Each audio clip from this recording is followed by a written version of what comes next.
سلطان علپ ارسلان یہ سلجوقی خاندان سے تعلق رکھتا تھا اور اس وقت کے سلجوقی سلطان طغرل سلجوقی کا بھتیجا تھا۔ اپنے چچا کی وفات کے بعد جب یہ تخت شاہی پر بیٹھا تو اس نے تخت پر بیٹھتے ہی اپنے باپ کے وزیر کو مروا دیا، کیونکہ وہ اس کے چھوٹے بھائی سلیمان کو بادشاہ بنانا چاہتا تھا۔ علپ ارسلان نے اس کی جگہ اپنا ایک وزیر نظام الملک رکھا جو بہت مدبر اور منظم شخص ثابت ہوا، جو علپ ارسلان کے بعد اس کے جانشین ملک شاہ کے عہد میں بھی وزیر بنا رہا۔ علپ ارسلان نے اپنے عہد حکومت میں بہت سے علاقوں کو فتح کیا۔ اس کی سب سے بڑی فتوحات میں حلب، مکہ اور مدینہ کو مصر کے فاطمی خلفاء سے چھڑانا تھا۔ علپ ارسلان کا سب سے بڑا کارنامہ ایشیا کوچک کی سرزمین کو کیسر روم کے ہاتھ سے چھیننا اور اس ملک کو ہمیشہ کے لیے مملکت اسلام میں شامل کر لینا ہے۔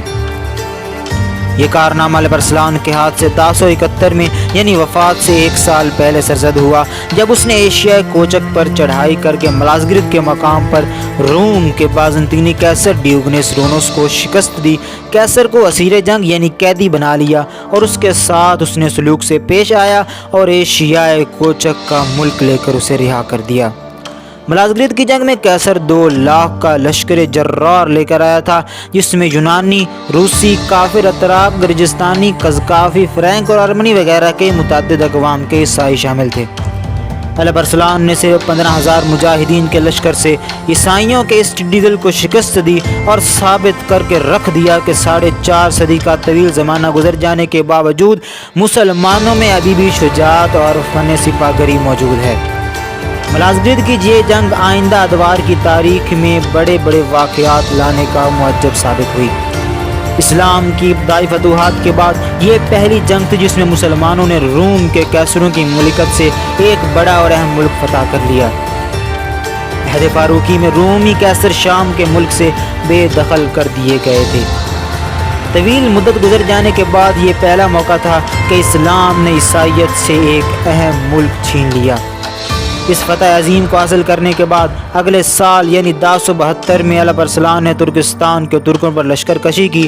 اسی حال میں خوارزم کے ایک ترک جنگی قیدی جو اس کے سامنے لایا گیا تھا، اس نے علپ ارسلان کو خنجر سے زخمی کر دیا۔ اس زخم سے وہ جان بردار نہ ہو سکا اور بارگاہ یزدی میں توبہ نوابت کرتا ہوا فوت ہو گیا تھا۔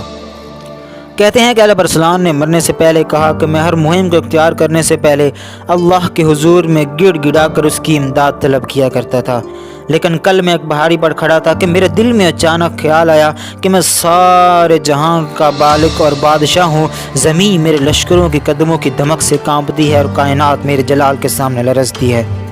آج مجھے اس غرور کی سزا مل گئی اور ایک ذلیل ترین آدمی نے مجھے خنجر سے زخمی کر دیا۔